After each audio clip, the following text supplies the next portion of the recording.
Hi, this is your girl Ari, back again with yet another episode for my podcast, Undefined Generation. Hello to those coming back. Hello and welcome to the ones joining me for the very first time. Before I start, I would like to tell you that the previous episodes are available on SoundCloud, AudioMac, YouTube, and I have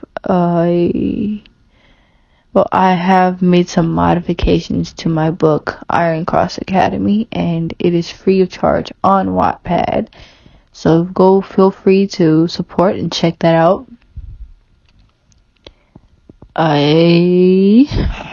Alright. The first topic I wanted to talk about was Ned from the Try Guys has officially ruined his marriage and his friendship. And now I feel like cheating is a trend. Like, is it fun for y'all to do that shit? Do y'all really not think about any... Well, yeah, of course you don't. Because you always go, oh, I love my wife. And it just has become a joke. Like, this man mentioned his wife so much in previous episodes. Or previous videos, I mean. It was like always a thing with Ned. Anytime Ned popped up, he was mentioning his wife and child. Like, it was basically the only thing he was known for. Like, really. Ned wasn't known for anything else but his wife and child. That's all he was ever mentioning, and that was basically his whole personality. But the woman he cheated on his wife with, her fiance has gone private and unfollowed her. Rightfully so. I wouldn't want to be bothered with her either.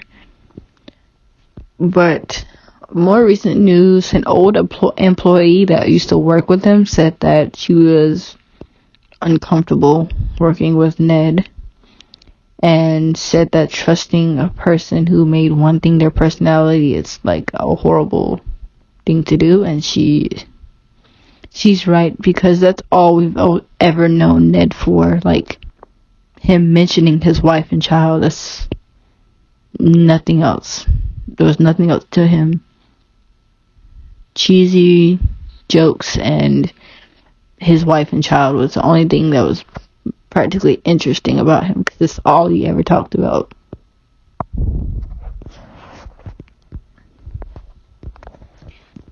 Then another source says that Ned was making out-of-pocket comments toward 23, 24-year-old workers, saying that she was going to change her mind about having children because her biological clock is ticking.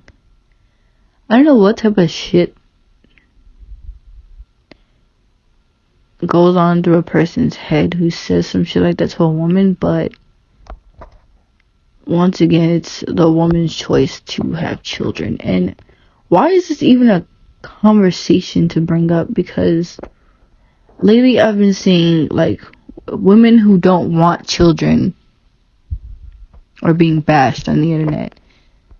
But then you have these abortion laws going around saying, like, oh, you have to go through the pregnancy. You can't abort or you'll be arrested. But then we have all these unfit mothers and all this bad shit happening to these children because of unfit mothers. And all this shit happening with these children who don't feel wanted. And you're saying you should have children when the woman is saying, oh, she doesn't want to, but you have an opinion.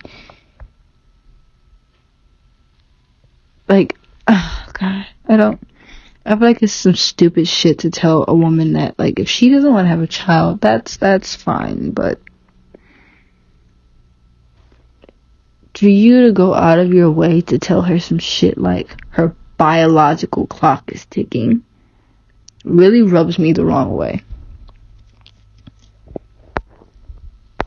Speaking of cheating, I don't know if everyone's seen this. They probably have, because I think it's all over TikTok and Facebook. But a man beat his girl for cheating. Now, I don't condone violence whatsoever, unless it's absolutely, and I mean absolutely necessary. But you haven't made yourself look like a man hitting a woman. I mean, I know you feel like shit after she cheated on you, but you've only made yourself look like 10 times worse by beating her and doing what you did to that girl. That I think it's just so sad to see that that's the first thing that came to your fucking head to do. And then there was like people hyping up this shit and commending him for doing that shit. Like, what the fuck is wrong with you? Like, I'm starting to think people have lost their fucking brain cells altogether.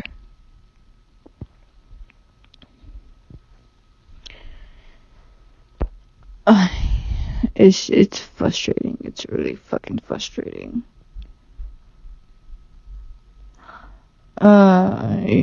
Another topic that I wanted to get into